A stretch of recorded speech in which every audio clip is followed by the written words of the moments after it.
After Jamal Murray ended their season on a game-winning shot, ang Los Angeles Lakers ay babalik sa drawing board this summer na may malalaking changes likely on the horizon.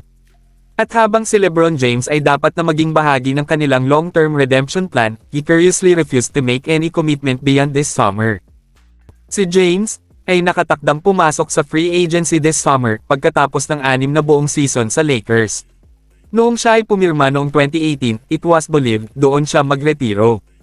Ngunit ngayon, matapos mapatalsik sa unang round, sa same team noong nakaraang taon, ang future ni James ay mas hindi tiyak kaysa dati at ang Lakers ay magkakaroon ng ilang tough decisions na gagawin kung paano bumuo ng roster with or without him.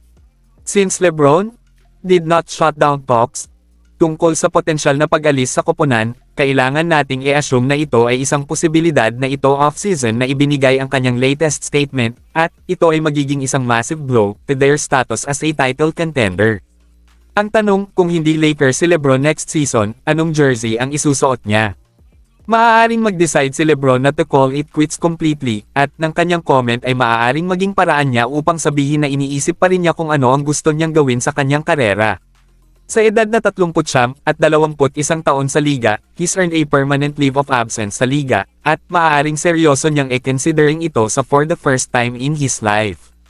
Para sa Lakers, ang pagkawala ni LeBron ay isang massive blow, at it would send them back several years.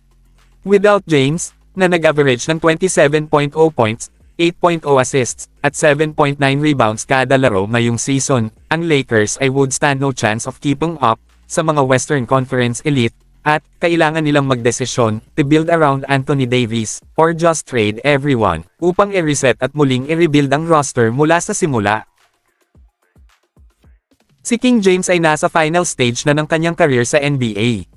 Despite ng pagiging All-NBA level player pa rin, his decline as an athlete is undeniable, at hindi lang niya kayang dalhin ang kanyang team sa mga panalo tulad ng dati. Habang may oras pa para manalo siya ng isa pang title, before it's all said and done, may iba pa siyang plano na could pull him away sa Lakers sa susunod na season. Not the least of which involves ng kanyang anak na si Bronny na karapat-dapat para sa 2024 NBA Draft. It's well documented na gustong makipaglaro ni James sa kanyang anak. He has structured his contract sa paraang nagpapahintulot sa kanya na sundan si Bronny sa alinmang team na mag-draft. But even if the Bronny thing doesn't work out, hindi na kailangang muling pumirma si LeBron sa Lakers.